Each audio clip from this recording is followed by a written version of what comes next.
एक घर में माँ बेटी रहती थी। रात का समय था। दरवाजे पर खटखटाने की आवाज आई। माँ और बेटी बहुत गरीब थे, छोटे से घर में रहते थे। बेटी ने दरवाजा खोला तो वहां पर कोई नहीं था। नीचे देखा तो चिट्ठी पड़ी हुई थी। बेटी ने चिट्ठी खोलकर पढ़ी तो हाथ कांपने लग गए और जोर से चिल्लाई, माँ इधर आओ। चिट्ठी में लिखा था, बेटी मैं तुम्हारे घर आऊंगा तुमसे और तुम्हारी माँ से मिलने, और नाम की जगह नीचे लिखा था भगवान। माँ ने कहा, यह शायद हमारी गली के किसी लड़के ने तुम्हें छेड़ने के लिए बहुत ही गंदी शरारत की है। लेकिन बेटी को माँ की बात पर यकीन ही नहीं हो रहा था। बेटी बोली, माँ पता नहीं क्यों मुझे यह सच लग रहा है।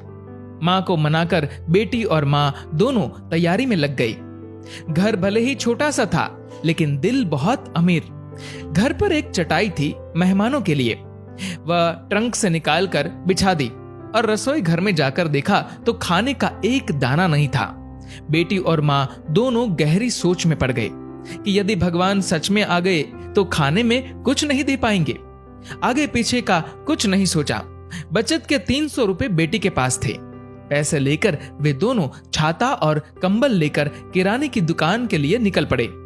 बारिश होने वाली थी और ठंड भी बहुत ज्यादा थी। एक पैकेट दूध, एक मिठाई का बॉक्स और कुल 200 रुपए की चीजें खरीदकर वापस लौटने के लिए ऑटो ले लिया, क्योंकि उन्हें लगा शायद भगवान घर पर पहुंच गए होंगे। घर से थोड़ी दूर पहुंची तो देखा कि जोर से बारिश शुरू हो गई और सड़क किनारे एक पति पत्नी खड़े थे। ऑटो पास से गुजरा तो लड़की ने देखा उनके हाथ में छोटा बच्चा रो रहा था। स्थिति कुछ ठीक नहीं लग रही थी। ऑटो घर के दरवाजे पर पहुंचा। माँ ऑटो से उतरी ही थी कि बेटी से रहा नहीं गया। बोली, ऑटो वाले भैया जरा ऑटो को उनके पास ले लो। पास जाकर देखा तो बच्चे को तेज बुखार था और उनके पास खाने के लिए कुछ नहीं था। एक तरफ भगवान घर पर आने वाले हैं और दूसरी तरफ ये समस्या। बेटी ने सोचा, भगवान को मना लूंगी, लेकिन यदि इन्हें ऐसे ही हाल में छोड़ दिया गया तो भगवान बिल्कुल भी माफ नहीं करेंगे। बेटी ने जो जो खरीदा था सब उनके हाथ में थमा दिया और तो और बचे हुए 50 रुपए भी दे दिए और बोली, अभी मेरे पास इतने ही है, इसलिए रख लीजिए।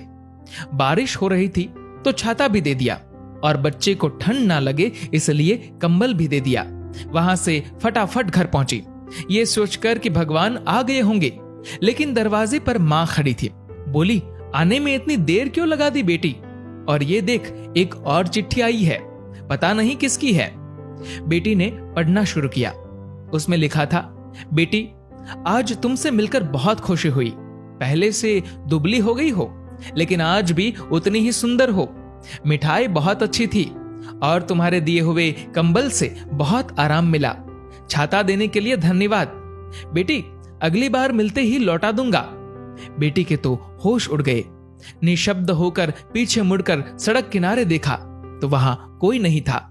चिट्ठी में आगे लिखा था, इधर उधर मत ढूंढो मुझे, मैं तो कण कण में हूं। जहां पवित्र हो सोच, मैं हर उस मन में हूं। यदि दिखे कोई जरूरतमंद तो मैं उस हर जन में हूं। बेटी जोर से रो पड़ी और मां को सब बताया। दोनों बहुत भावुक हो गए और पूरी रात सो नहीं पाए। दोस्तों, अब आप सभी से एक प्रश्न है, क्या ये बेटी सच में गरीब थी?